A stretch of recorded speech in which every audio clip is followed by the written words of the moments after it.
نبی کریم صلی اللہ علیہ وسلم فرماتے ہیں کہ مومن شخص علم کا اتنا حریص ہوتا ہے، اتنا سیکھتا ہے، یہاں تک کہ وہ جنت میں پہنچ جاتا ہے۔ علم ختم نہیں ہوتا، انسانوں کی زندگی ختم ہو جاتی ہے، انسانوں کی زندگی ختم ہوتی ہے مگر علم نہیں ختم ہوتا۔ کوئی انسان یہ کہہ لے اس کے بارے میں میں نے جو علم حاصل کیا اس سے زیادہ علم نہیں ہے، نہیں، ایسا نہیں ہے۔ آپ کسی ایک عالم کی بات سنتے ہیں، دوسرے کے پاس جاتے ہیں، کہتے ہیں یار یہ اس سے بڑا عالم ہے، تیسرے کی بات سنتے ہیں، کہتے ہیں یہ اس سے بڑا عالم ہے، اس کے پاس زیادہ علم ہے۔ اسی طرح ہر کوئی اپنے فیلڈ میں کسی ایک اچھے ٹیچر کے پاس جاتا ہے، اس سے تھوڑا زیادہ علم رکھنے والے کے پاس چلا جائے، وہ کہتا ہے یار اس کے پاس تو علم ہی نہیں ہے، علم تو اس کے پاس ہے۔ اس طرح بے پناہ لوگ اس دنیا میں آئے، گزر گئے، پر یہ علم ختم نہیں ہوا۔ کوئی انسان یہ کہہ لے میں نے علم کو مکمل پڑھ لیا، بس اس کے بعد کوئی علم نہیں ہے، ایسا نہیں ہے۔ تو خیر یہ ایک علم کی فضیلت ہے کہ تم میں سے بہتر شخص وہ ہے جو علم سیکھے اور سکھائے۔ اور علم کی اہمیت کیا ہے؟ علم کی اہمیت ایسی ہے کہ قرآن نے اس کو ایک روشنی سے تعبیر کیا ہے، اور قرآن نے کہا ہے کہ هل يستوي الذين يعلمون والذين لا يعلمون،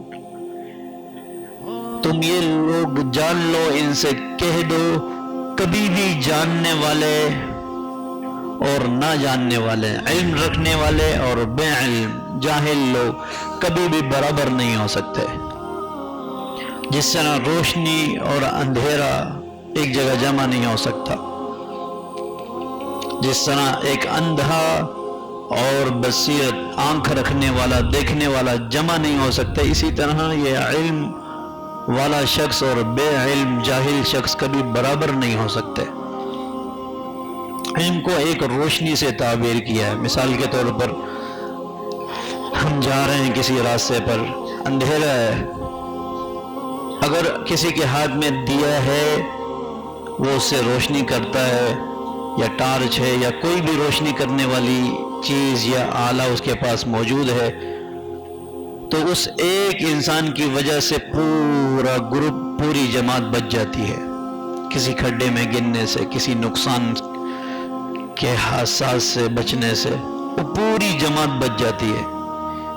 اسی طرح نبی کریم صلی اللہ علیہ وسلم نے فرمایا کہ جس گھر میں کوئی علم والا نہیں ہے وہ گھر بھی ویران ہے، جس کے گھر میں علم والا ہے وہ صراط مستقیم پر ہے۔ اور یہاں تک کہ اگر انسان کو علم نہ ہو تو آپ یہ سوچیں کہ ہمارے عبادات کی درستگی کیسی ہوگی۔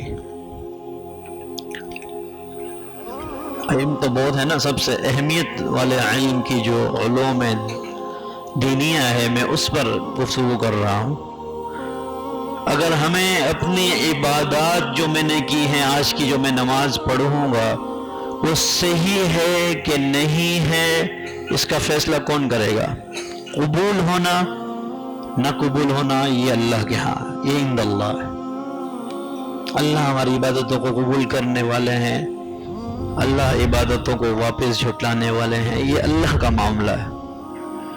پر یہ فیصلہ ہر وہ عالم و دانشور و علم سمجھ بوجھ رکھنے والا کر سکتا ہے۔ اگر آپ اس کو بتائیں گے کہ میں نے نماز ایسے پڑھی ہے جیسے تم نماز پڑھتے ہو، مگر سجدہ نہیں کیا، رکوع نہیں کیے، باقی نماز میں نے پڑھ لی ہے، تو علم رکھنے والا آپ کو بتا دے گا کہ آپ کی نماز ہوئی ہے کہ نہیں ہوئی۔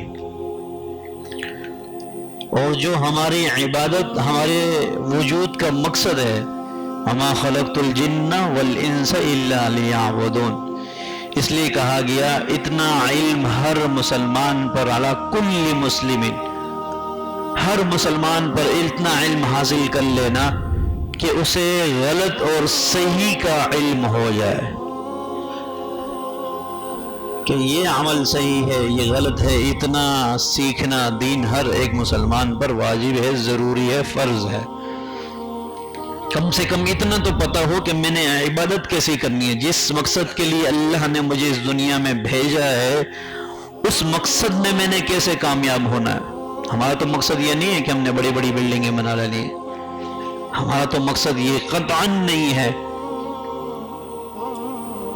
کہ ہم نے مال جمع کر لینا ہے۔ بہت سے لوگ مال اور علم کو آپس میں ملاتے ہیں۔ بھائی مال ایک الگ اللہ کی نعمت ہے، علم ایک الگ نعمت ہے۔